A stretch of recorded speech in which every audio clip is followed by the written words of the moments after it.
பந்திக்கு முந்தர ஆசாமிகள் நம்மள பல பேர் உண்டு. அப்படி முந்தறதுக்கு கூட முயற்சி பண்ணுறவங்க நிறைய பேர் இருக்கிறாங்க. இதில் என்ன ஒரு விஷயம்னா, பந்திக்கு முந்துறது கூட தப்பு இல்லை. ஆனால் அப்படி ஒரு விருந்தில் ஆளாக போய் உட்காந்து சாப்பிட்டா கூட வெளியில் வர்றப்ப என்ன பெரிய விருந்து வச்சுட்டான், சாம்பாரில் உப்பு இல்லை, ரசத்தில் காரம் இல்லை அப்படின்னு குறை சொல்லிகிட்டே வர்றது இருக்கு பாருங்க. அது சரியில்லை, நாகரிகமும் இல்லை.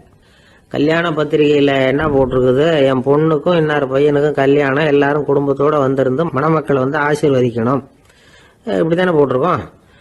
குடும்பத்தோடு விருந்து சாப்பிட்டு சாப்பாடு எப்படி இருக்குன்னு அபிப்பிராயம் சொல்லிவிட்டு போங்க அப்படின்னா போட்டிருக்கு கல்யாண பத்திரிகையில். ஒருத்தர் வீட்டு விசேஷத்துக்கு போயிருக்கோம்னா எவ்வளவோ அசௌகரியங்கள் நமக்கு ஏற்படலாம். ஏராளமான கூட்டம் வந்திருக்கும். எல்லாரையும் அவங்க தனித்தனியாக கவனிச்சுக்கிட்டு இருக்க முடியாது. நாம தான் அனுசரித்து நடந்துக்கணும். நாமளா போய் வாழ்த்த வேண்டியவங்களை வாழ்த்தி விட்டு சேரணும். அதை விட்டுட்டு பத்திரிக்கை கொடுத்தானேன்னு போனேன், கவனிப்பே சரியில்லை அப்படின்னு புலம்பிக்கிட்டு இருக்கக்கூடாது. ஒரு விருந்துக்கு போனால் அங்கே எப்படி நடந்துக்கணும் அப்படிங்கிறத பற்றி கூட அனுபவசாலிகள் சில விவரங்கள்லாம் சொல்லியிருக்கிறாங்க. இந்த காலத்தில் கல்யாணம், பிறந்த நாள், அது இதுன்னு நிறைய விருந்துகள் நடக்குது. அதெல்லாம் எதுக்காக? மனித உறவுகளை வளர்த்துக்கிறதுக்காக தான், வேற எதுக்கு?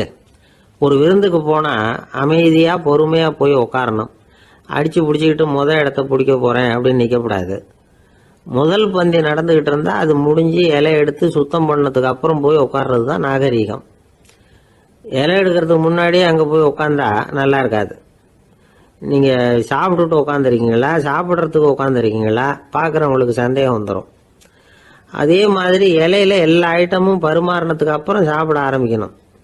ஒவ்வொரு ஐட்டமாக வைக்க வைக்க நாம் பாட்டுக்கு எடுத்து உள்ளே தள்ளிகிட்டே இருந்தோம்னா எதை வச்சோம் எதை வைக்கலன்னு பரிமாறினவரே குழம்பி போயிடுவார். ஏன்னா எப்போ பார்த்தாலும் இலை காலியாகவே இருக்கும். சாப்பிட்றப்போ உங்கள் சாப்பாட்டையே நீங்கள் கவனிக்கணும். அடுத்தவங்க இலையில என்ன இருக்குது, பக்கத்தில் இருக்கிறவர் எதை அதிகமாக சாப்பிட்றார், இதெல்லாம் நமக்கு என்னத்துக்கு? எல்லாரும் சாப்பிட்டு முடிக்கிற வரைக்கும் பொறுமையாக இருக்கிறது தான் நல்லது. நீங்கள் மட்டும் திடீர்னு பாதியில் எழுந்திரிச்சு பக்கத்தில் இருக்கிறவங்களுக்கு சங்கடமாக இருக்குமேங்கிறதெல்லாம் யோசிக்காமல் நீங்கள் பாட்டு எழுந்திரிச்சு போகக்கூடாது. பக்கத்தில் உள்ளவங்க உங்களை எழுந்திரிக்க சொன்னால் எழுந்திரிச்சு போகலாம். விருந்துகளில் சாப்பாட்டை வீணாக்கிறதே ஒரு நாகரிகமாக போட்டுது. இந்த காலத்தில் சாப்பாட்டுக்கே கஷ்டப்பட்டுக்கிட்டு பல பேர் இந்த உலகத்தில் இருக்கிறப்போ சாப்பாட்டை வீணாக்கிறது எவ்வளோ பெரிய மோசங்கிறத நினச்சி பார்க்கணும். வேணுங்கிற அளவுக்கு கேட்டு வாங்கி சாப்பிட்றது தான் முறை. விருந்தில் இந்த பஃபே அப்படின்னு சொல்லி ஒரு முறை சொல்கிறாங்கல்ல, அதாவது உணவு வகைகளையெல்லாம் பொதுவாக ஒரு இடத்துல வச்சுடுறது, நமக்கு தேவையானதை நாமே எடுத்து ஒரு தட்டில் போட்டுக்கிட்டு சாப்பிட வேண்டியது. இதில் கூட சில பேர் தேவைக்கு அதிகமாக எடுத்து போட்டுக்கிட்டு வீணாக்குறாங்க. சில சமயம் கடைசியாக சாப்பிட போகிறவங்களுக்கு எல்லா ஐட்டமும் கிடைக்காம போகலாம். அதை போய் பெருசு பண்ணிகிட்டு இருக்கக்கூடாது. என்ன சார், இந்த அளவுக்கு கூடவா நாகரிகம் தெரியாமல் இருக்கிறோம், இதை போய் பெருசாக சொல்ல வந்துட்டீங்களே அப்படின்னு நினைக்கலாம். ஒருத்தர் 2 பேருக்கு இந்த விவரம் தேவைப்படலாம். அவங்க காதலையும் இது விழட்டுமேங்கிறதுக்காக தான் இது. ஒரு பெரிய கல்யாண விருந்து நடந்துக்கிட்டு இருந்தது. விருந்து மண்டபத்து வாசலில் ஒருத்தர் நின்றுக்கிட்டு வர்றவங்களையெல்லாம் ரொம்ப மரியாதையாக வணங்கி உள்ளே அனுப்பி வச்சுக்கிட்டு இருந்தார். எப்படி தெரியுமா? வர்றவங்க கையெல்லாம் பிடிச்சி முத்தம் கொடுத்து அதுக்கப்புறம் உள்ளே அனுப்பி வச்சுக்கிட்டு இருந்தாராம். கூட்டம்லாம் முடிஞ்சதுக்கப்புறம் அவர்கிட்ட போய் கேட்டிருக்கிறாங்க, சார், நானும் எவ்வளவோ விருந்துகளுக்கு போயிருக்கிறேன், இருந்தாலும் இவ்வளவு மரியாதையாக வர்றவங்க கைக்கெல்லாம் முத்தம் கொடுத்து வரவேற்கிறத இங்கே தான் பார்க்குறேன் அப்படின்னு சொன்னாங்க. அதுக்கு அவர் சொன்னார், அட போங்க சார், நான் முத்தம் கொடுக்கல, முந்தின பந்திக்கு சாப்பிட்டவங்களே அடுத்த பந்திக்கும் வர்றாங்களான்னு மோந்து பார்த்து அனுப்பி வச்சுக்கிட்டு இருந்தேன் அப்படின்னார். நாட்டில் நல்லவங்க ஒருத்தர் 2 பேர் இருக்கிறதுனால தாங்க மழையே பெய்யுது அப்படின்னு சொல்கிறது உண்டு. நல்லார் ஒருவர் உளரேல் அவர் பொருட்டு எல்லாருக்கும் பெய்யும் மழை. சில சமயம் ரொம்ப பேர் திடீர்னு நல்லவங்களாகிடுவாங்க போல இருக்கு. அதனால தான் விடாமல் பேய் மழையாக கொட்டி தீர்த்துடுது. எல்லாரும் நல்லவங்களாகிட்டா உலகமே தாங்காது போல இருக்க. அப்பப்போ ஒருத்தர் 2 பேர் நல்லவங்களாகணும், அப்போ தான் சீராக மழை பெய்யும். மாதத்துக்கு 3 பேர் நல்லவங்களானா மாதம் மும்மாரி பொழியும். இதெல்லாம் வேடிக்கை பேச்சு. இப்போ இதெல்லாம் ஒரு பக்கம் இருக்கட்டும், இப்போ விஷயத்துக்கு வருவோம். ஒரு கும்பலில் நல்லவன் யார் அப்படிங்கிறத எப்படி கண்டுபிடிக்கிறது? இதுக்கு ஒரு வேடிக்கை கதை உண்டு. என்னுடைய நண்பர் ஒருத்தருக்கு அவங்க பாட்டியம்மா சொன்ன கதையும் அது. அது என்ன கதைன்னா, ஒரு ஊரில் ஒரு சமயம் பலமான மழை பெய்ய ஆரம்பிச்சுட்டு தான். இடி மின்னல் ரொம்ப கடுமையாக இருந்திருக்குது.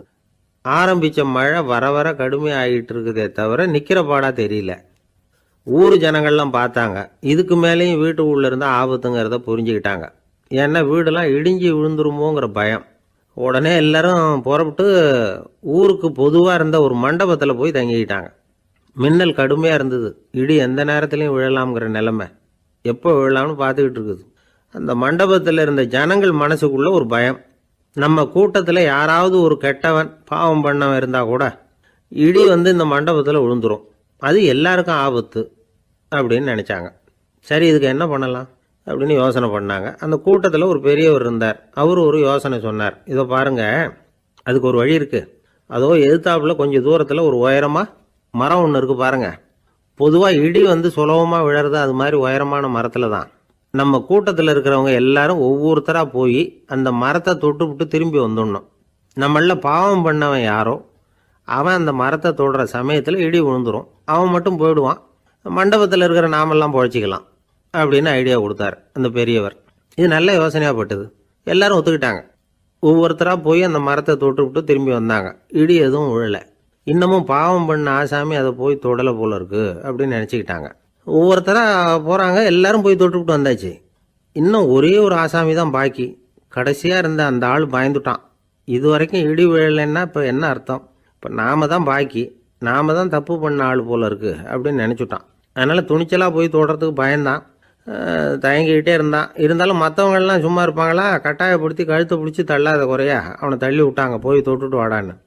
அவன் நடுங்கிட்டே போய் அந்த மரத்தை தொட்டான். அதே வினாடி ஒரு பயங்கரமான மின்னல் இடி விழுந்துட்டுது. எங்கே விழுந்தது தெரியுமா? அந்த ஆள் மேலே இல்லை, மண்டபத்தில் விழுந்தது. மண்டபத்தில் இருந்தவங்க பூரா காலி. அந்த ஒரு ஆள் மட்டும் புழைச்சிக்கிட்டான். இந்த ஒரு ஆளை காப்பாற்றுறதுக்காக தான் இடி மண்டபத்தில் விழாமல் இருந்திருக்குது. இதுதான் கதை. அதனால் நல்லவங்க எப்படியும் தப்பிச்சுக்குவாங்க அப்படிங்கிறது ஒரு நீதி. ஒருத்தன் அப்படி தான் தெருவில் நடந்து போய்கிட்டு இருந்தான், ரொம்ப நல்லவன். எதிரில் ஒருத்தன் சைக்கிளில் வந்துக்கிட்டு இருந்தான்.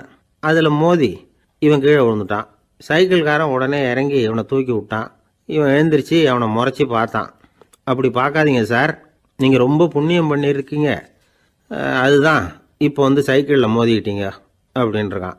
என்ன அப்படி சொல்கிறேன்னு நான் இவன் 10 நிமிஷத்துக்கு முன்னாடி நான் லாரி ஓட்டிகிட்டு வந்தேன், அப்போ நீங்கள் எதிரில் வந்திருந்தீங்கன்னா என்ன ஆயிருக்கும் அப்படின்னானா அவன்.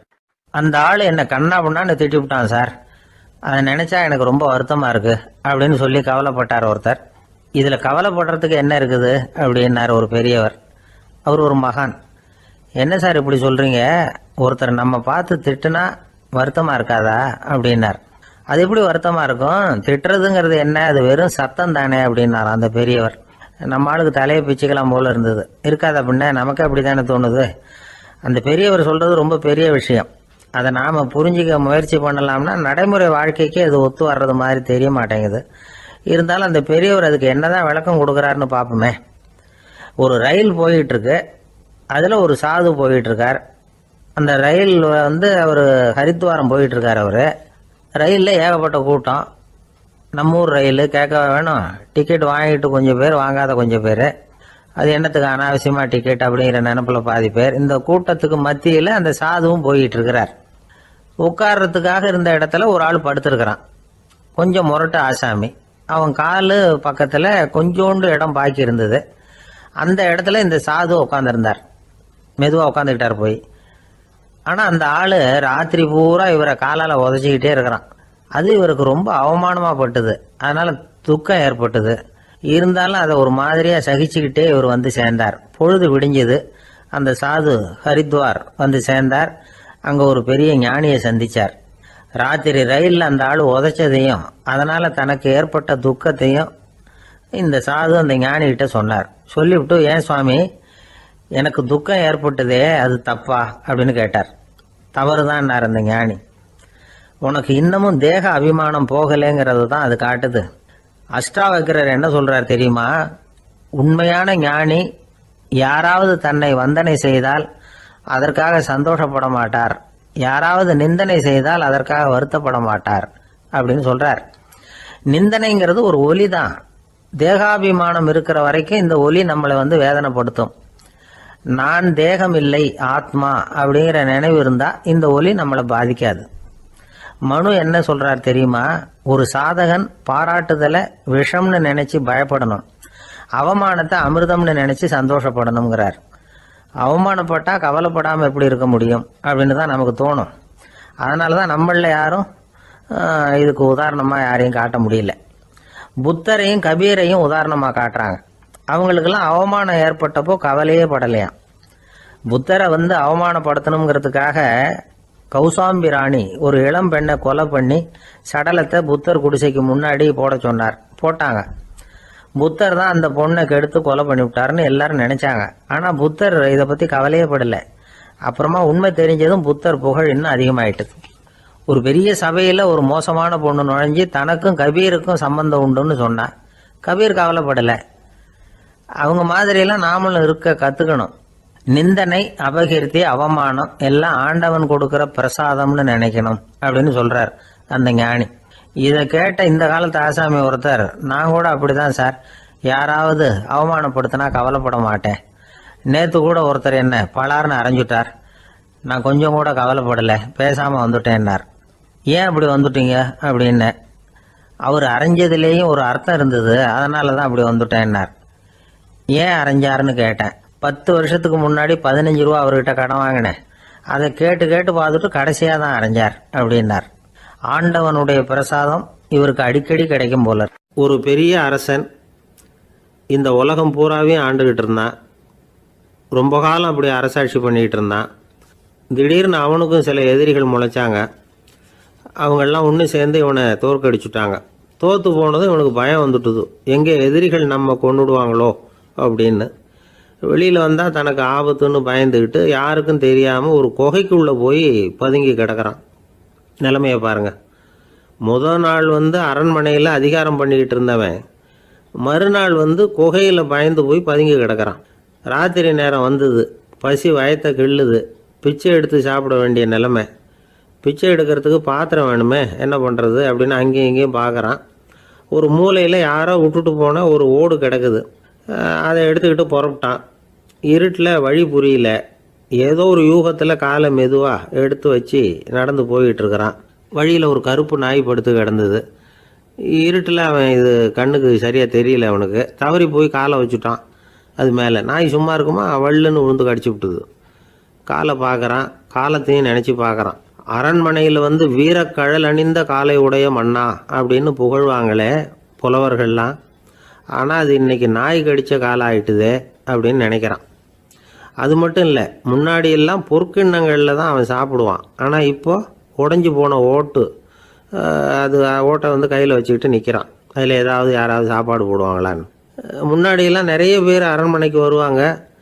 அரசருக்கு காணிக்கைன்னு சொல்லி இவன் காலடியில் கொண்டாந்து கொட்டுவாங்க. அப்போல்லாம் இவன் அந்த ஜனங்களுடைய முகத்தை திரும்பி கூட பார்க்கறதில்ல, ரொம்ப கர்வமாக உட்காந்துருப்பான். அதே ஆள் இன்றைக்கி எல்லார் கண்ணுலேயும் படுறது மாதிரி பிச்சை எடுத்துக்கிட்டு இருக்கிறான். அப்போலாம் காணிக்கைகளை தன்னுடைய கையால் வாங்கிறது தனக்கு கௌரவ குறைச்சல்னு நினச்சி தன்னுடைய வேலைக்காரங்களை விட்டு தான் அதை வாங்க சொல்லுவான். இப்போ பார்த்தீங்கன்னா அவனே தன் கையாலேயே பிச்சை வாங்குறான். நினச்சி பாருங்கள், அந்த மனுஷன் நாள் அரசன், மறுநாள் பிச்சைக்காரன். எவ்வளோ வித்தியாசம்! செல்வம் தான் இப்படி ஒரு வித்தியாசம் ஏற்படுறதுக்கு காரணம். அப்படிப்பட்ட செல்வம் வாழ்க்கையை நடத்துறதுக்கு நமக்கு தேவை தான். ஆனால் அதையே நாம் அடைய வேண்டிய பயனாக நினைக்கிறோம் பாருங்கள், அதுதான் வேடிக்கை. இதை நம்மாழ்வார் அழகாக ஒரு பாசுரத்தில் சொல்கிறார். ஒரு நாயகமாய் ஓட உலகுடன் ஆண்டவர், கருணாய் கவர்ந்த காலர், சிதைகிய பானையர், பெருநாடு காண இம்மையிலே பிச்சைதாம் கொள்வர், திருநாரணன் தாழ் காலம் பெற சிந்தித்து உய்மினோ அப்படிங்கிறார் நம்மாழ்வார். ஒரு பெரிய பணக்காரர் ஒரு துறவிகிட்ட போய், சாமி என்கிட்ட நிறைய பணம் இருக்குது, இருந்தாலும் நிம்மதி இல்லை, என்னால் நிம்மதியாக இருக்க முடியல, என்ன காரணம்னு கேட்டாராம். உடனே அந்த துறவி இதுக்கு நேரடியாக பதில் சொல்லாமல் பக்கத்தில் நின்றுக்கிட்டு இருந்த ஒரு குழந்தைய கூப்பிட்டார். அது ஓடியாந்தது. ஒரு ஆப்பிள் பழத்தை எடுத்து அது கையில் கொடுத்தார். அதை வாங்கிக்கிட்டு குழந்தை சிரிச்சுது. இன்னொரு பழத்தை எடுத்து கொடுத்தார். அதை இன்னொரு கையில் வாங்கிட்டு சிரிச்சுது. 3வது ஆப்பிளை எடுத்து கொடுத்தார். 2 பழத்தையும் நெஞ்சில் அணைச்சிக்கிட்டு 3வது பழத்தையும் வாங்கிறதுக்கு முயற்சி பண்ணிச்சு. ஆனால் அது உடனே நழுவி கீழே விழுந்து உருண்டு ஓடிச்சு. ஏற்கனவே இருந்ததும் விழுந்துட்டுது. இப்போ அந்த குழந்தை அழ ஆரம்பிச்சுட்டுது. இப்போ அந்த துறவி பணக்காரர்கிட்ட சொன்னாராம், குழந்தைய கவனிச்சியா, 2 ஆப்பிள் போதும்னு அது நினச்சிருந்தா இப்போ அது அழ வேண்டிய அவசியம் வந்திருக்குமா அப்படின்னாராம். எதுவுமே அளவுக்கு மிஞ்சினா துன்பந்தான். இந்த காலத்தில் இதெல்லாம் யார் காதில் வாங்குறாங்க? ஒருத்தனை நல்ல வழிக்கு கொண்டு வரணும்னு நினச்சி அவனை கூப்பிட்டு உட்கார வச்சு இந்த கதையை சொல்லிகிட்டு இருந்தாங்க. சொல்லிவிட்டு அந்த குழந்தை செஞ்சது தப்பு தானே அப்படின்னு கேட்டிருக்கிறாங்க. ஆமாம், தப்பு தான். நானாக இருந்தால் அப்படி செஞ்சுருக்க மாட்டேன் நானா இவன். 2 பழமே போதும்னு சொல்லியிருப்பியா அப்படின்னு கேட்டிருக்காங்க. அப்படி இல்லைங்க, அவர் கொடுக்க கொடுக்க ஒவ்வொரு பழமாக வாங்கி பின்னாடி வச்சுட்டு மறுபடியும் கையை நீட்டுவேன் அப்படிங்கிறானா. இவெல்லாம் எந்த காலத்தில் திருந்துறது? ஒரு ஆள் இருந்தான், நிறைய பணம் சம்பாதிச்சான். ஆனால் செலவு பண்ண மனசு வரல, கருமி. அவன் என்ன பண்ணா, சேர்த்த பணம் பூராவையும் ஒரு மரத்தடியில் புதைச்சி வச்சுருந்தான். வாரத்துக்கு ஒரு தடவை அந்த மரத்தடிக்கு வருவான், புதைச்ச இடத்த ஆவலோடு பார்த்துக்கிட்டு இருப்பான், அதுக்கப்புறம் போயிடுவான். அவ்வளவுதான். ஒரு நாள் ஒரு திருடன் வந்தான், இவன் புதைச்சி வச்சுருந்ததெல்லாம் எடுத்துகிட்டு போட்டான். இது தெரிஞ்சு போச்சு. அந்த கருமி புலம்ப ஆரம்பிச்சிட்டான். இவன் புலம்பலை கேட்டதும் அக்கம் பக்கத்தில் இருந்தவங்கெல்லாம் ஓடி வந்தாங்க. என்ன விஷயம்னு விசாரித்தாங்க. இவன் சொன்னான். ஒரு பெரியவர் கேட்டார், ஏப்பா வாரம் வந்து இந்த இடத்த பார்க்குறதாக சொன்னியே, எப்போவாவது இதில் இருக்கிற பணத்தை எடுத்து செலவு பண்ணியிருக்கியா அப்படின்னு கேட்டார். நான் அப்பப்போ வந்து அதை பார்க்கறது தான் வழக்கம், அதை தொட்டதே இல்லைன்னு அவன். சரி, அப்படின்னா இப்போவும் நீ அதே மாதிரி வாரம் ஒரு தடவை வந்து இந்த இடத்த பார்த்துட்டு போகலாமே அப்படின்னாராம் அந்த பெரியவர். அதுவும் சரிதானே, எவ்வளவு காலமானாலும் அவன் அந்த பணத்தை எடுத்து செலவு பண்ண போகிறதில்ல. அப்படி இருக்கிறப்ப உள்ளே பணம் இருந்தாலும் ஒன்று தான், இல்லாமல் போனாலும் ஒன்று தான். இதிலிருந்து என்ன புரியுதுன்னா, ஒருத்தர்கிட்ட இருக்கிற பணத்தை கொண்டு அவர் பணக்காரரா ஏழையா அப்படின்னு முடிவு செய்கிறது சரியில்லை. அந்த செல்வத்தை அனுபவிக்கிற திறன், பயன்படுத்துகிற திறன், அதை வச்சு தான் அவர் ஏழையா பணக்காரரா அப்படிங்கிறத நிர்ணயம் பண்ணணும். அதுதான் சரி. செலவு பண்ண தெரியாதவன் சேகரம் பண்ணிகிட்டே இருக்கிறதுனால என்ன பிரயோஜனம்? தலைமுடியே இல்லாதவன் தாராளமாக சீப்புகளை வாங்கி சேகரம் பண்ணுறது மாதிரி தானே இது. சில சமயம் செலவு பண்ண நாம் தயாராக இருந்தால் கூட அந்த செல்வம் நமக்கு பயன்படுறதில்ல. அரேபியாவில் ஒரு நகை வியாபாரி விலை உயர்ந்த முத்துக்களை எல்லாம் அவர் வச்சு வியாபாரம் பண்ணிகிட்டு இருந்தார். அவர் ஒரு சமயம் ஒரு பாலைவனம் வழியாக போயிட்டு இருக்கிறார் ஒட்டகத்தில். அப்போ திடீர்னு கடுமையான புயல் வீச ஆரம்பிச்சுட்டுது. திசை தவறி இவர் எங்கேயோ வந்துட்டார். கூட வந்தவங்களையும் காணலை, எங்கே போனாங்களோ தெரியல. இவர் ரொம்ப பயந்து போய் அங்கேயும் எங்கேயுமா அலைஞ்சு திரியிறார். வழியே தெரியல. பசி கடுமையாயிட்டுது. ஒட்டகத்து முதுகில் ஒரு மூட்டை இருந்தது, அதை பிரித்து பார்த்தார். உள்ளே ஏதாவது இருக்கான்னு தேடி பார்க்குறார். அது வரைக்கும் கண்ணில் தட்டுப்படாத அபூர்வமான ஒரு பை கண்ணில் பட்டுது. ஆஹா, அதில் ஏதாவது சாப்பிட்றதுக்கு இருக்கும் அப்படின்னு நினச்சி ஆவலாக அதை பிரித்து பார்க்குறார். அந்த பையில் விலை உயர்ந்த முத்துக்கள் நிறைய இருந்துதான். அப்போ தான் அவர் நினச்சாராம், விலை உயர்ந்த முத்துக்கள் கூட சாப்பிட்றதுக்கு உணவாக முடியாது அப்படிங்கிறத புரிஞ்சுக்கிட்டாராம். எந்த நேரத்தில் எது நமக்கு தேவையோ அது நமக்கு தாராளமாக கிடைக்கணும். அப்படி அது கிடைக்கிறதுக்கு நம்மக்கிட்ட இருக்கிற செல்வம் பயன்படணும். அது நமக்கும் பயன்படலாம், நம்ம மூலமாக அடுத்தவங்களுக்கும் பயன்படலாம். அதுதான் செல்வத்தின் பயன். ஒரு மரத்தடியில் ஒருத்தன் உட்காந்து அழுதுகிட்டு இருந்தான். அந்த பக்கமாக வந்த இன்னொருத்தன் ஏப்பா அழுதுகிட்டு இருக்கிறேன்னு கேட்டான். இந்த இடத்துல தான் பூமிக்கு அடியில் பணம் இருக்குது, புதைச்ச இடம் தெரியல, அதான் அழறேன் அப்படின்னா. நல்லா ஞாபகப்படுத்தி பாரு, எந்த இடத்துல புதைச்ச அப்படின்னு கேட்டான் இவன். அது எப்படி எனக்கு தெரியும், புதைச்சி வச்சிருக்கிறவன் நான் இல்லையே, எங்கள் எழுத்து வீட்டுக்காரன் அப்படின்னானா இவன். ஒரு நாள் ஒரு 10-15 பள்ளிக்கூடத்து பிள்ளைங்க தேடிட்டு வந்தாங்க. உங்களை பார்த்துட்டு தான் போகணும், அதுக்காக தான் வந்திருக்கோம்னாங்க. என்ன விஷயம்னு கேட்டோம். நாங்கள்லாம் கூடி ஒரு முடிவு பண்ணியிருக்கிறோம், அதை உங்கள்கிட்ட சொல்லணும் அப்படின்னாங்க. அதுவும் ஒரு வாண்டு பையன் அதை சொன்னான். என்ன முடிவு அது அப்படின்னு கேட்டோம் ரொம்ப ஆர்வமாக. அதை இப்போ சொல்ல மாட்டோம், எங்களுக்கு பிடிக்கிற மாதிரி ஏதாவது ஒரு தகவல் சொன்னால் அதுக்கப்புறம் நாங்கள் அதை சொல்கிறோம் அப்படின்னா அந்த வாண்டு பையன்.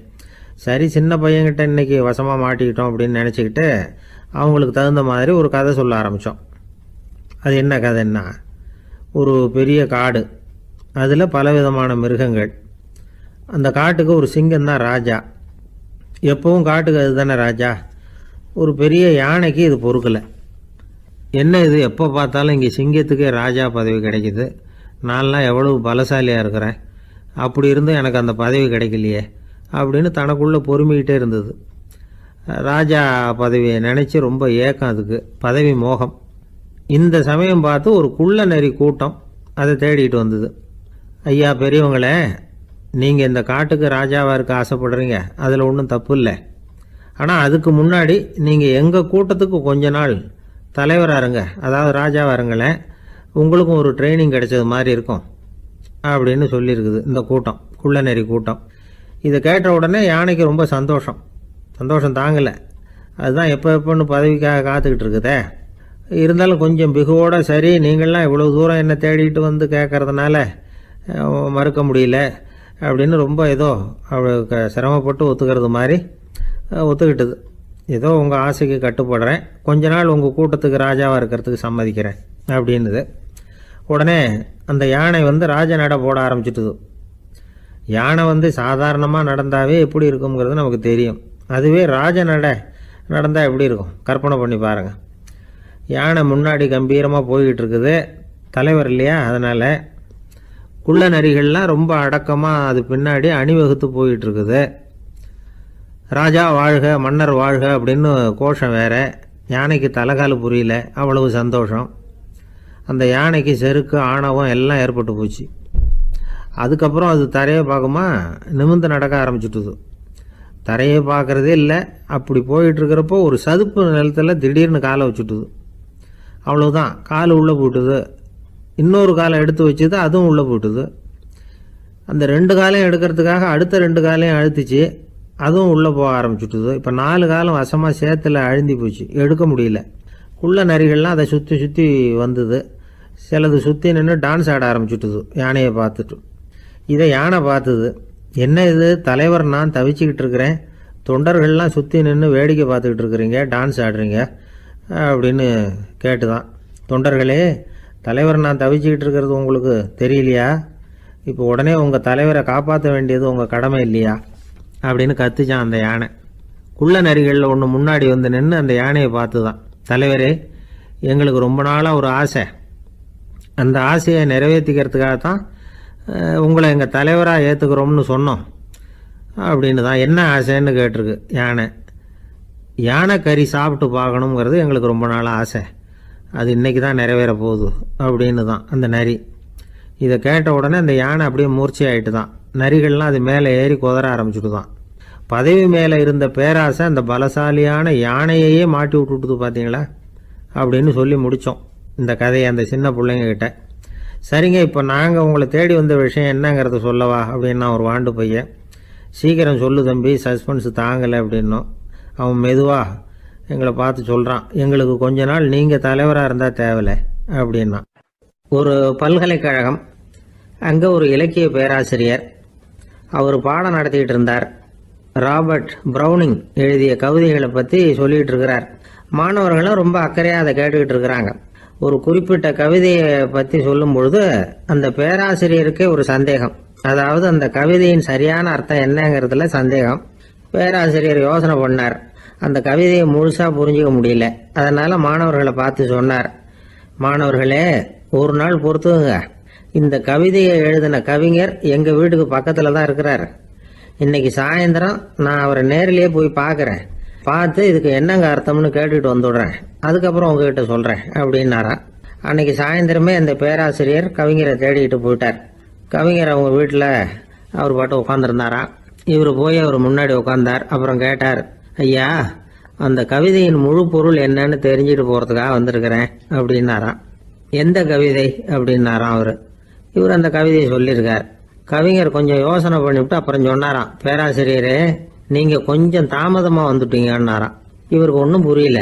நீங்கள் என்ன சொல்கிறீங்க, நான் தாமதமாக வந்துட்டேன்னா? நீங்கள் தான் உயிரோடு இருக்கிறீங்களே, அப்படி இருக்கும்பொழுது நான் தாமதமாக வந்துட்டேன்னா அது எப்படி அப்படின்னு இவர் குழம்பி இருக்கிறார். இப்போ கவிஞர் சொன்னாராம், ஐயா நான் உயிரோடு இருக்கிறேன்னா இல்லையாங்கிறது முக்கியம் இல்லை, நான் அந்த கவிதை வரிகளை எழுதினப்போ 2 பேருக்கு அதோட அர்த்தம் தெரிஞ்சிருந்தது, இப்போ ஒரே ஒருத்தருக்கு தான் அதோட அர்த்தம் தெரியும் அப்படின்னாராம். பேராசிரியர் யோசனை பண்ணியிருக்கார். அப்படின்னா அந்த ஒருத்தர் கவிஞர் ராபர்ட் ப்ரௌனிங்கை தவிர வேற யாரா இருக்க முடியும்? இவர் தான் அப்படிங்கிறத அவர் மனசில் நினச்சிக்கிட்டார். அதனால சொன்னார், ஐயா நான் தாமதமாக வரல, அந்த கவிதையின் பொருள் என்ன அது சொல்லுங்கன்னார். பேராசிரியரே நான் சொல்கிறது உங்களுக்கு புரியலன்னு நினைக்கிறேன். நான் இந்த வரிகளை எழுதினப்போ 2 பேருக்கு அதோட அர்த்தம் தெரிஞ்சிருந்தது. அந்த 2 பேர் யாருன்னா, ஒருத்தர் ராபர்ட் ப்ரௌனிங், அதாவது நான், இன்னொருத்தர் கடவுள். இப்போ அது கடவுளுக்கு மட்டும்தான் தெரியும். நானே இதை பற்றி பல தடவை யோசனை பண்ணி பார்த்தேன். இது ரொம்ப அழகானது, ஆனாலும் ரொம்ப வழுக்கலானது. அதை பிடிச்சிட்டோம்னு நினச்சிக்கிட்டு இருக்கும் பொழுதே காற்று மாதிரி அது உங்ககிட்ட இருந்து ஓடி போயிடுது. எனக்கு ரொம்ப வருத்தமாக தான் இருக்குது. நிச்சயமாக நான் தான் இந்த வரிகளை எழுதியிருக்கிறேன். அதில் அர்த்தம் இருக்குங்கிறது எனக்கு தெரியும், அதை நான் உணர்றேன். ஆனால் நீங்கள் என்னை மன்னிக்கணும். எனக்கே கூட அதை என்னால் விளக்க முடியல. அப்படி இருக்கும் பொழுது உங்களுக்கு எப்படி அதை நான் விளக்க முடியும் அப்படின்னாரா அந்த கவிஞர். அனுபவிக்கப்படக்கூடிய எல்லாமே விளக்கப்படக்கூடிய ஒன்றல்ல, விளக்கப்படும் எல்லாமே அனுபவிக்கப்படக்கூடிய ஒன்றல்ல அப்படிங்கிறது ஞானிகளுடைய கருத்து. அதுக்காக தான் அந்த சம்பவம். வாழ்க்கையில் நீங்கள் தொடர்ந்து ஆய்வு செய்து கொண்டே இருக்கக்கூடிய விளக்கங்களை ஒருபோதும் அடைய முடியாத பரிமாணங்கள் இருக்கிறதுனால தான் அது அலுப்பு தட்டாமல் இருக்குது. உங்களால் நிறைய அனுபவிக்க முடியும், இருந்தாலும் நீங்கள் அனுபவித்து அறிந்த விஷயங்கள் கூட வார்த்தைகளால் விளக்கப்பட முடிவதில்லை அப்படிங்கிறது பெரியோர் சிந்தனை. இதெல்லாம் ஒரு பக்கம் இருக்கட்டும். நமக்கு தெரிஞ்ச பேராசிரியர் ஒருத்தர் 1 மணி நேரம் ரொம்ப விவரமாக வகுப்பு எடுத்தார். கடைசியாக சொன்னார், மாணவர்களே, ரொம்பவும் எளிமையாக விளக்கமாக எல்லா விவரமும் சொல்லியிருக்கிறேன். அதனால் இதில் உங்களுக்கு சந்தேகம் வர்றதுக்கு வாய்ப்பே இல்லை. இருந்தாலும் கேட்க வேண்டிய கடமை கேட்குறேன். இது வரைக்கும் நடத்தினதில் யாருக்காவது ஏதாவது சந்தேகம் உண்டா அப்படின்னு கேட்டாராம். எனக்கு ஒரே ஒரு சந்தேகம்தான் சார் அப்படின்னு எழுந்திரிச்சு நிற்கிறான் ஒருத்தன். என்னன்னு கேட்டாராம். இது வரைக்கும் நீங்கள் என்ன பாடம் சார் நடத்துனீங்க அப்படின்னானா அவன். ஒரு பெரிய தத்துவ சிந்தனையாளர் இருந்தார், சுவாங்சு அப்படின்னு பேர். அவருடைய மனைவி ஒரு நாள் திடீர்னு காலமாயிட்டாங்க. ஐயோ பாவம், அவர் ரொம்ப வருத்தப்படுவார், போய் ஆறுதலாக 4 வார்த்தை பேசிவிட்டு வரலாம் அப்படின்னு நினச்சிக்கிட்டு நிறைய பேர் அவரை தேடிட்டு வந்தாங்களாம். வந்தவங்களுக்கு ஆச்சரியம், ஏன்னா இவர் வருத்தப்பட்டுக்கிட்டு இருப்பார் அப்படின்னு தானே எதிர்பார்த்தாங்க. அப்படி இல்லை, தாளம் போட்டுக்கிட்டு உட்காந்துருக்கிறார். தாளத்துக்கு தகுந்த மாதிரி பாட்டு வேற பாடிக்கிட்டு இருக்கிறார். என்ன மனுஷன் அவர், கொஞ்சம் கூட கவலை இல்லாமல் இப்படி இருக்கிறாரு அப்படின்னு நினச்சாங்க. ஒருத்தர் துணிஞ்சு அவர்கிட்ட கேட்டுவிட்டார், என்னங்க இது இப்படி அப்படின்னு. அதுக்கு அவர் என்ன சொன்னார் தெரியுமா? இதை பாருங்க, என்னுடைய மனைவி பிறக்கிறதுக்கு முன்னாடி அவளுக்கு உயிரும் கிடையாது, உடலும் கிடையாது. அதுக்கு பிறகு தான் உயிர் வந்தது, உடல் வந்தது, அந்த உருவம் வந்தது. இப்போ என்ன ஆச்சு? அந்த உருவமும் உயிரும் போயிட்டுது, அவ்வளவுதானே. வந்தது போயிட்டுது. இளவேனில் காலம், இலையுதிர் காலம், பனிக்காலம், இப்படி பருவங்கள் மாறி மாறி வருது இல்லையா? அது மாதிரி பிறப்பும் இறப்பும் மாறி மாறி வருது. இது இயற்கை. இதுக்காக அழுதா அது எப்படி அப்படின்னாராம். ஞான தெளிவு அடைஞ்சவங்களுக்கு எல்லாமே சுகம்தான். திருவள்ளுவரும் அதை தான் சொல்கிறார், உறங்குவது போலும் சாக்காடு, உறங்கி விழிப்பது போலும் பிறப்பு. தூங்கிறதுக்கெல்லாம் நாம் வருத்தப்பட்டுக்கிட்ட இருக்கிறோமா? இன்றைக்கி தூங்க வேண்டியிருக்குதே, இன்னும் கொஞ்சம் நேரத்தில் நான் தூங்க வேண்டியிருக்கு அப்படின்னு சொல்லி யாராவது அழுதுகிட்டு இருப்பாங்களா? அதனால் இந்த உலக வாழ்க்கையினுடைய இயல்பை யதார்த்தத்தை நாம் தெளிவாக புரிஞ்சுக்கணும். அப்படி புரிஞ்சுக்கிட்டால் நாம் கவலை இல்லாமல் வாழ முடியும். ஒரு வயசான தாத்தா பாட்டி 60 வருஷத்துக்கு முன்னாடி அவங்களுக்கு கல்யாணம் ஆச்சு. ஒன்றாவே வாழ்ந்தாங்க, ஒன்றாவே இறந்து போனாங்க. இப்போ அவங்க 2 பேரும் சொர்க்கத்துக்கு போய் சேர்ந்தாங்க. அங்கே எல்லா வசதியும் இருந்தது. ஒரு பெரிய பங்களாவே இவங்களுக்கு ஒதுக்கி கொடுத்தாங்களாம். இதுக்கு எவ்வளவு வாடகைன்னு கேட்டார் தாத்தா. வாடகையெல்லாம் கிடையாது, இலவசம் அப்படின்னார் அங்கே இருந்தவர். அந்த வீட்டுக்கு பின்னாடி ஒரு பெரிய புல்வெளி இருந்தது. இதில் விளையாட ஏதாவது கட்டணம் உண்டான்னு கேட்டிருக்கார் தாத்தா. அதெல்லாம் ஒன்றும் கிடையாது, பணம்லாம் கட்ட வேண்டியதில்லை அப்படின்னார் அவர். பக்கத்தில் ஹோட்டல் மாதிரி ஒரு பெரிய கட்டடம், உள்ள சாப்பாட்டு மேஜைகள், அது மேலே விதவிதமான பலகாரங்கள்.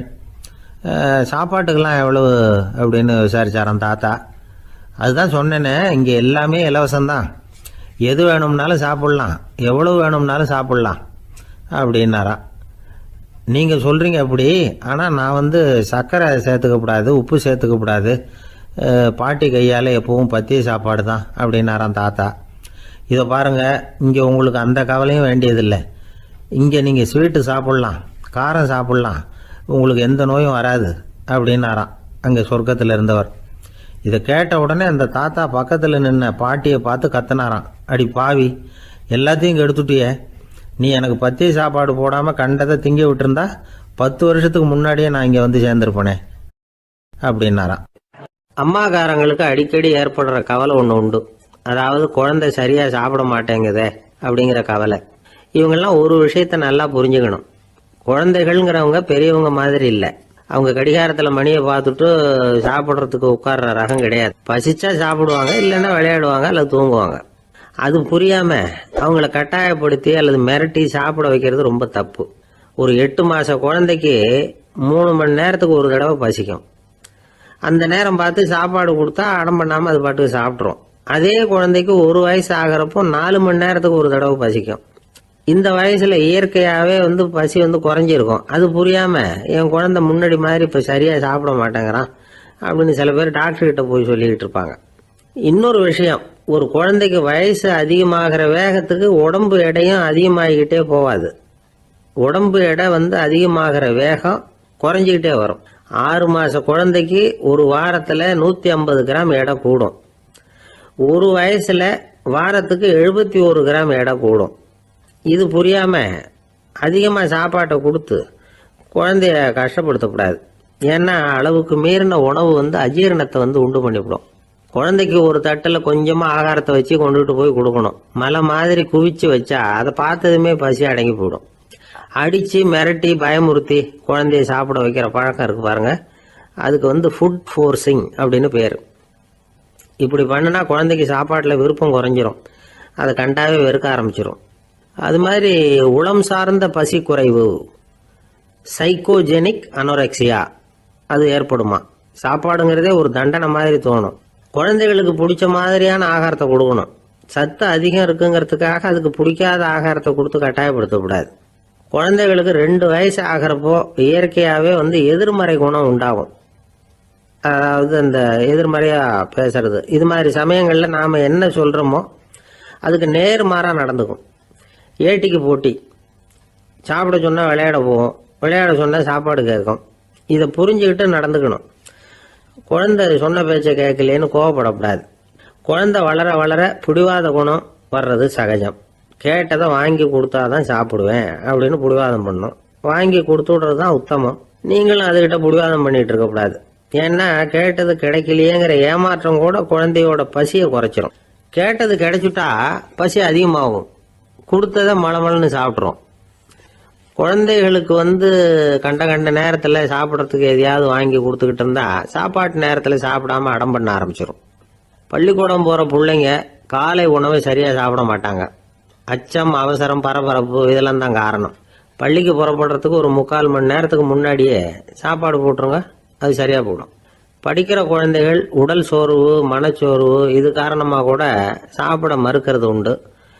இப்போ உதாரணமாக சாயந்தரம் விளையாடி விட்டு வீட்டுக்கு வந்ததும் சாப்பிட சொன்னால் வேணாம்பாங்க. இது உடல் சோர்வு.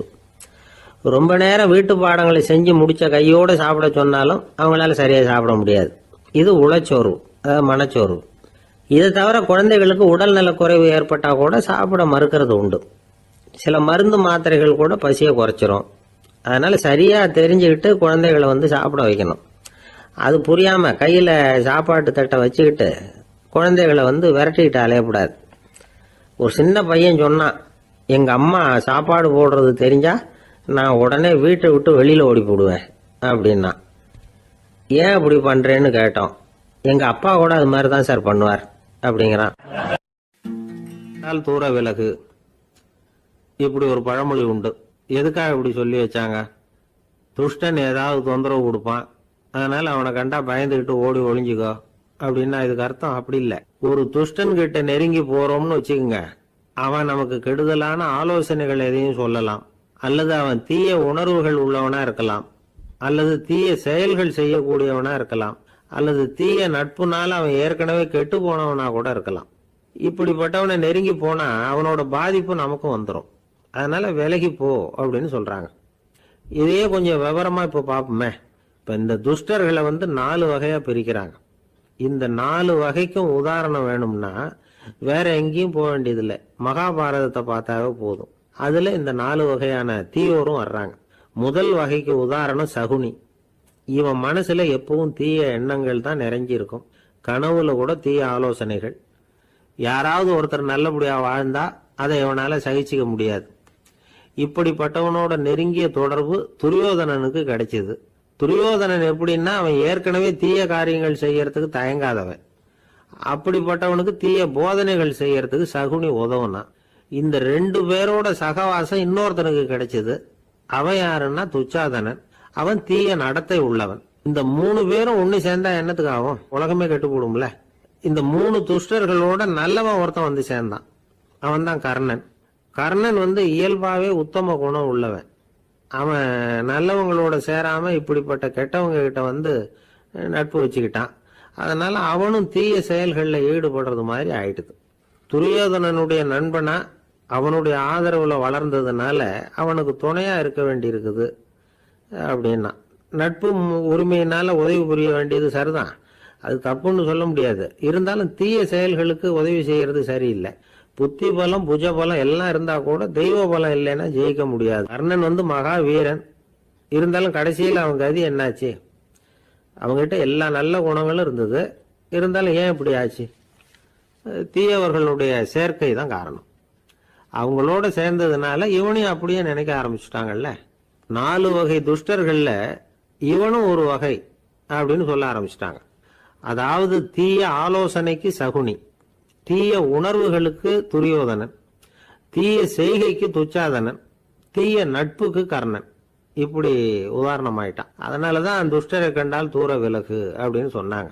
அது புராண காலம். இப்பெல்லாம் நிலைமை வந்து கொஞ்சம் வேற விதமா இருக்குது.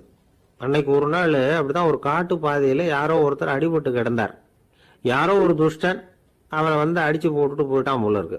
அந்த வழியா போன ஒருத்தர் பரிதாபப்பட்டு அவனை போய் தூக்குனார், ஆறுதல் சொன்னார். இதை பாருங்க, இந்த வழியா எப்பவும் தனியா வரக்கூடாது. ஏன்னா இங்க ஒரு ரவுடி இருந்துகிட்டு வர்றவங்க போறவங்களையெல்லாம் வழிப்பறி பண்ணிட்டு இருக்கிறதா கேள்விப்பட்டிருக்கிறேன் அப்படின்னாராம். இனிமே அப்படி கேள்விப்பட மாட்டீங்க அப்படின்னு அந்த ஆளு. ஏன்னு கேட்டிருக்காரு இவர். அவன் சொல்லியிருக்கான், நான் தான் சார் அந்த ரவுடி, இந்த வழியா போனவங்க கிட்ட தகராறு பண்ணேன், அவங்க தான் என்ன இப்படி அடிச்சு போட்டு என்கிட்ட இருந்த பணத்தை எல்லாம் புடுங்கிட்டு போட்டாங்க சார், காலம் ரொம்ப கெட்டு போச்சு அப்படின்னு நானா ரொம்ப பரிதாபமா. இமயமலை அடிவாரத்துல ஒரு மடம், அங்க ஒரு சன்னியாசி இருந்தார். அவர்கிட்ட ஒருத்தர் வந்தார். சுவாமி, ஆசையை உதற நினைக்கிறேன், முடியல, ஒட்டிக்கிட்டே வருது அப்படின்னாராம். இப்படி உட்கார ஒரு கதை சொல்கிறேன் அப்படின்னு சொல்லி அவர் சொல்ல ஆரம்பித்தாராம். அவர் சொன்ன கதை என்னென்னா, ஒரு ஊரில் ஒரு ஆள் இருந்தான். அவன் பேர் குப்புசாமி. அவன்கிட்ட எப்பவும் ஒரு பழைய தொப்பி இருக்கும், விடவே மாட்டான். அதனால் அவனை எல்லோரும் தொப்பி சாமி அப்படின்னு தான் கூப்பிடுறது வழக்கம். ஒரு புது தொப்பி வாங்கிக்கப்படாதாப்பா அப்படின்னு நண்பர்கள்லாம் சொல்லி பார்த்தாங்க. பணத்துக்கு எங்கே போவேன் அப்படின்னு விட்டானான். பணம் வச்சுருக்கான், செலவு பண்ண மனசு வரல, மகா கஞ்சன். பழைய பாட்டில்கள்லாம் வாங்கி விற்றுக்கிட்டு இருந்தான்.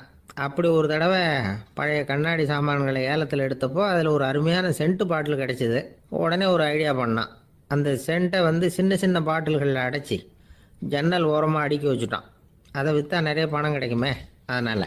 இதுக்கு இடையில் ஒரு நாள் அவன் வந்து அப்படியே உட்காந்துருந்தான். அந்த நேரம் நண்பன் வந்தான். ஏண்டா, உன் பழைய தொப்பியை மாற்றப்படாதா, ஊரில் எல்லாரும் கேலி பேசுகிறாங்களே ஒன்று தொப்பி சாமின்னு அப்படின்னு சொல்லி கேட்டிருக்கான். இந்த சென்ட்டு பாட்டில் விற்றதும் பணம் வரும், அதுக்கப்புறம் பார்க்கலாம் அப்படின்னு நானா இவன். சரி வா, நீச்சல் குளத்துக்கு போயிட்டு வருவோம் அப்படின்னு கூப்பிட்ருக்கான் நண்பன். 2 பேரும் போனாங்க. அதே நேரம் அந்த ஊர் நீதிபதியும் அங்கே குளிக்க வந்தாராம். அவர்கிட்ட இருந்தது விலை வசந்த ஒரு புது தொப்பி.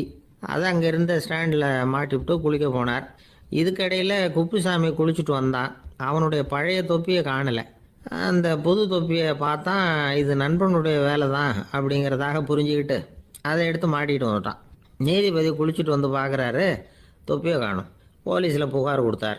அவங்க வந்து தேடினாங்க. ஒரு மூலையில் பழைய தொப்பி கிடச்சிது. அடடா, இது நம்ம குப்புசாமியோட தொப்பி இல்லையா அப்படின்னு நானா ஒருத்தன். உடனே அவன் வீட்டுக்கு தேடிட்டு போயிருக்காங்க. அங்கே போய் பார்த்தா புது தொப்பி அங்கே இருக்குது. உடனே அவனுக்கு 1000 ரூபா அபராதம் போட்டாங்களாம்.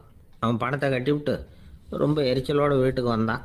பழைய தொப்பி கண்ணில் பட்டது. மறுபடியும், உன்னால் தானே எனக்கு 1000 ரூபா நஷ்டம் அப்படின்னு சொல்லி அதை எடுத்துக்கிட்டு அப்படி போயிருக்கான். அந்த ஊர் குளத்தில் வீசி எரிஞ்சிட்டு வந்துட்டான். அது மீன் பிடிக்கிற ஒருத்தன் கையில் சிக்கிச்சு. அவன் வர்ற வழியில் அதை எடுத்து வேகமாக வீசி எறிஞ்சான். அது நேராக குப்புசாமி வீட்டு ஜன்னல் வழியாக உள்ளே வந்து இந்த சென்ட்டு பாட்டில்கள் மேலே விழுந்து எல்லாம் உடஞ்சி நொறுங்கி போச்சு. குப்புசாமி பார்த்தான். தோட்டத்தில் ஆழமாக ஒரு குழியை வெட்டினான். அந்த தொப்பியை போட்டான், மூடிவிட்டான். இதை அடுத்த வீட்டுக்காரன் பார்த்தான். ஏதோ புதையல் தான் வச்சுருக்கான் போல இருக்குன்னு நினச்சான்.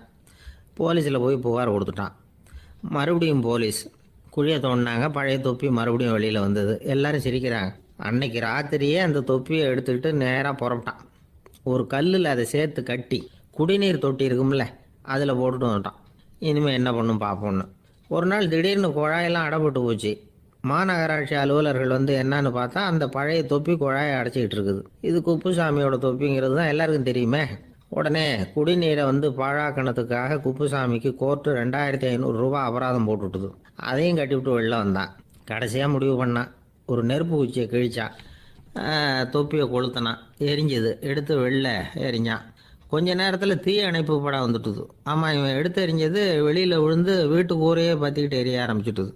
அவனோட பணத்தாசையும் அதோடு சேர்ந்து எரிஞ்சு போச்சான். இப்படி ஒரு கதை. இந்த கதையை சொல்லி முடித்தார் அந்த இமயமலை அடிவாரத்தில் இருந்த சன்னியாசி. இப்போ அந்த குப்புசாமி எங்கே இருக்கிறான்னு கேட்டார் எதிரில் இருந்தவர். இதோ உன் எதிரிலே இருக்கிறான், நான் தான் அந்த குப்புசாமி அப்படின்னாரான் அந்த சன்னியாசி. அந்த குப்புசாமி கிட்ட இருந்தது மாதிரி ஒரு பழைய தொப்பி நம்ம ஒவ்வொருத்தர்கிட்டையும் உண்டு. அதை எப்படி தொலைக்கிறதுன்னு தெரியாமல் தடுமாறிக்கிட்டு இருக்கிறோம். அது என்ன தொப்பிங்கிறீங்களா? அதுதான் நம்மை சூழ்ந்திருக்கிற மாயை அப்படிங்கிறார் சுவாமி சின்மயானந்தர். மெய்ஞானம் கிடைக்கிறப்போ மாயை எரிஞ்சு போகும் அப்படிங்கிறது அவருடைய கருத்து. நம்மால் ஒருத்தர் வேகமாக ஓடி வந்தார். காலில் மாட்டியிருந்த பழைய செருப்பு ரெண்டையும் ஆவேசமாக தூக்கி ஒரு கிணத்துல போட்டுட்டு வெறுங்காலோடு நடந்து வந்துக்கிட்டு இருக்கிறார். ஏன் அப்படி பண்ணீங்க அப்படின்னு கேட்டோம். அந்த செருப்புக்கு சொந்தக்காரன் பின்னாடி வந்துக்கிட்டு இருக்கிறான், அதனால் அப்படி பண்ணேன் அப்படிங்கிறார் இவர். ஊரில் ஒரு மன்னன் இருந்தான், கொடுங்கோல் மன்னன். நிறைய தொந்தரவு பண்ணிக்கிட்டு இருந்தான். அவன் ஒரு தடவை என்ன பண்ணான் தெரியுமா? ஒரு தப்பும் பண்ணாத ஒரு இளைஞனை பிடிச்சி ஜெயிலில் அடைச்சுட்டான். அந்த பையனோட சொந்தக்காரங்கள்லாம் ராஜா கிட்ட போனாங்க. அவன் ஒரு தவறும் பண்ணலை, அவனை விடுதலை பண்ணுங்க அப்படின்னு கெஞ்சி கேட்டுக்கிட்டாங்க. மன்னன் யோசனை பண்ணான். அந்த இளைஞனை கூப்பிட்டுட்டு வர சொன்னான். அவனை கொண்டாந்து ராஜா முன்னாடி நிறுத்தினாங்க. இதை பாருப்பா, உன்னை நான் விடுதலை பண்ணுவேன், ஆனால் ஒரு கண்டிஷன். அந்த நிபந்தனையை நீ நிறைவேற்றினா உனக்கு விடுதலை அப்படின்னா மன்னன். சரின்னு ஒத்துக்கிட்டான் பையன். மன்னன் கண்டிஷன் என்னங்கிறத சொன்னான். உங்ககிட்ட ஒரு செம்மறி ஆட்டை கொடுக்க போகிறேன். 1 மாதத்துக்கு அதுக்கு தேவையான தீனியையும் கொடுக்க போகிறேன். 1 மாதம் கழித்து அந்த ஆட்டை எடை போட்டு பார்ப்பேன். அந்த ஆட்டின் எடை கொஞ்சம் கூட கூடி இருக்கக்கூடாது. எடை கூடி இருந்தா உனக்கு விடுதலை கிடையாது. என்ன சொல்ற அப்படின்னா பையனுக்கு ஒன்றும் புரியல, பயமா போட்டுது. குழம்பிக்கிட்டே நின்றுகிட்டு இருக்கிறான். சரி, ஒரு நாள் டைம் தரேன், நல்லா யோசனை பண்ணி பார்த்துட்டு நாளைக்கு உன் முடிவை சொல்லு அப்படின்னா மன்னன். பையன் கவலையோட வெளியில வந்தான். அங்க ஒரு பெரியவர் நின்றுகிட்டு இருந்தார். அவர்கிட்ட விஷயத்த சொன்னான். அந்த பெரியவர் இந்த பையனுக்கு காதோட காதா ஒரு வழியை சொல்லி கொடுத்தார். அதை கேட்டதும் பையன் மறுபடியும் மன்னன் முன்னாடி நின்னா, உங்க நிபந்தனையை ஏத்துக்கிறேன்னு சொன்னான். மன்னன் ஒரு ஆட்டுக்குட்டியையும் அதுக்கு 1 மாசத்துக்கு தேவைப்படுற தீவனத்தையும் கொடுக்கும்படியா உத்தரவு போட்டான். கொடுத்தாங்க. ஓடிட்டு போயிட்டான். 1 மாசம் தினமும் தவறாம அந்த தீவனத்தை ஆட்டுக்குட்டிக்கு போட்டுக்கிட்டு இருக்கிறான். 1 மாசம் கழிச்சு அந்த ஆட்டை அரண்மனைக்கு ஓட்டிட்டு போனான். மன்னன் அதை எடை போட்டு பார்க்கறான். எடை கூடவே இல்லை, அப்படியே தான் இருக்குது. உடனே போட்ட நிபந்தனைப்படி அந்த இளைஞனை விடுதலை பண்ணிவிட்டான். சரி, ஆட்டுக்கு எடை கூடாம இருக்கிறதுக்கு அந்த பெரியவர் சொல்லி கொடுத்த யோசனை என்ன அப்படின்னா, அது வேற ஒண்ணும் இல்லை. அந்த ஆட்டுக்கு எதிரில் அது கண்ணில் படுற மாதிரி ஒரு ஓநாயை கட்டி போட சொன்னார். அவ்வளவுதான். ஆட்டுக்கு ஓநாய்ங்கிறது பிறவி பகை. ஓநாயை பார்த்தா ஆடு நடுங்க ஆரம்பிச்சிரும், அவ்வளவு பயம். தினமும் அந்த ஆடு பயந்துகிட்டே தீனி சாப்பிட்டுது, எடை கூடல. அதுதான் ரகசியம். இது சின்ன பிள்ளைங்களுக்கான ஒரு கதை. இதுல இருந்து தெரிஞ்சுக்க வேண்டிய உண்மை என்னன்னா, நாமெல்லாம் சாப்பிடுறப்ப மனசும் உடம்பும் அமைதியா இருக்கணும். அப்பதான் அது உடம்புல விட்டோம். அவசரத்திலையும் பயத்திலையும் சாப்பிட்டா அது சரியா ஜீரணம் ஆகாது. இன்னொரு ராஜா இருந்தார். அவரும் ஒரு இளைஞனை ஜெயிலில் அடைச்சு விட்டார். விடுதலை பண்ணணும்னா ஒரு கண்டிஷன்னார். என்னன்னு கேட்டான்.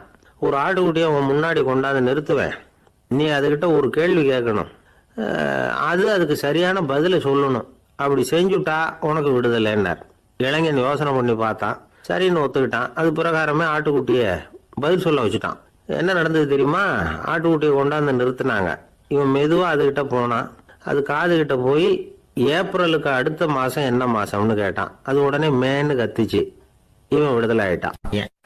ஒரு சீன தேசத்து அரசர் இருந்தார். அவருக்கு வயசாயிட்டுது. அவருக்கு அடுத்தபடியா அவருடைய புள்ள பட்டத்துக்கு வரணும், ஆட்சி பொறுப்பை ஏத்துக்கணும். ஒரு நல்ல தலைவனுக்கு இருக்க வேண்டிய பண்புகள்லாம் தன்னுடைய மகனுக்கு இருக்கணும்னு விரும்பினார் அந்த அரசர். அதனால இளவரசனை பக்கத்துல இருந்த ஒரு குரு கிட்ட அனுப்புனார். இளவரசன் அவர்கிட்ட போய் சேர்ந்தான். அந்த குரு என்ன பண்ணார் தெரியுமா? இவனை பார்த்து சொன்னார், இதை பாருப்பா, நீ என்ன பண்ற, இப்பவே பக்கத்துல இருக்கிற காட்டுக்கு போ, நடு காட்டுல போய் ஒரு இடத்துல உட்காந்துக்கோ. அங்க என்னென்ன சத்தம்லாம் உன் காதுல விழுதுன்னு கவனிச்சு கேளு. உன் காதுல விழுந்த ஓசைகள் என்னென்னங்கிறத என்கிட்ட சொல்லு, அதுதான் எனக்கு தெரியணும், உனக்கு வேலையும் அதுதான் அப்படின்னு சொல்லி அனுப்பி வச்சுட்டார். இளவரசன் காட்டுக்கு போனான்.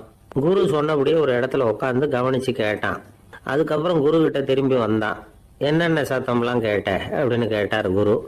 குருவே, காட்டுல நான் பறவைகள் சத்தம்லாம் கேட்டேன், மிருகங்களின் ஓசையையும் கேட்டேன், இதை தவிர இடி மின்னல் மழை இதுகளோட சத்தத்தையும் கேட்டேன் அப்படின்னா. குரு யோசனை பண்ணார், நீ இன்னமும் சரியா கேட்கல, அதனால மறுபடியும் காட்டுக்கு போ, கொஞ்ச நாள் தங்கி இருந்து கேட்டுட்டு வா அப்படின்னார். இளவரசனுக்கு ஒன்றும் புரியல. இருந்தாலும் குருவின் கட்டளையாச்சே, மறுக்க முடியுமா? உடனே அவன் மறுபடியும் காட்டுக்கு போனான். ஒரு இடத்துல உட்காந்தான். கொஞ்ச நேரம் உன்னிப்பா கவனிச்சு கேட்டான். சில நாள் கழிச்சு குரு கிட்ட திரும்பி வந்தான். குருவே, இந்த தடவை சில துல்லியமான சத்தங்களை எல்லாம் கேட்டான். தேனி பறக்கிற சத்தம், நீரோடையின் மெல்லிய ஓசை, இதெல்லாம் கேட்டேன்னா. குரு சிரிச்சார். நீ மறுபடியும் காட்டுக்கு போ, இன்னும் சில நாள் அங்கே இரு, முழுமையா கவனமா கேட்டுக்கிட்டு வா அப்படின்னு சொல்லி அனுப்பி வச்சுட்டார். இளவரசனுக்கு குழப்பம் அதிகமாயிட்டுது. ஒண்ணுமே புரியல. மறுபடியும் காட்டுக்கு போனான். மௌனமா ஒரு இடத்துல உட்காந்துட்டான். அப்படியே தியானத்துல ஆழ்ந்துட்டான். சில நாள்ல அவனுக்கு இதுவரை கேட்காத ஓசைகள்லாம் கேட்க ஆரம்பிச்சுட்டுது. இதைத்தான் நான் கேட்கணும்னு என்னுடைய குரு எதிர்பார்த்திருக்கிறாருங்கிறத புரிஞ்சுக்கிட்டான். உடனே குரு கிட்ட ஓடனான். குருவே, இந்த தடவை காதுகளுக்கு கேட்க முடியாத சில ஓசைகளை கூட என்னால உணர முடிஞ்சுது. பூ மலருகிற ஓசை, சூரியனால பூமி சூடாகிறப்ப எழுகிற ஓசை, காலை பனித்துளி இந்த புல்லுலாம் குடிக்கிற ஓசை, இது எல்லாம் என்னால நல்லா கேட்க முடிஞ்சுது அப்படின்னா.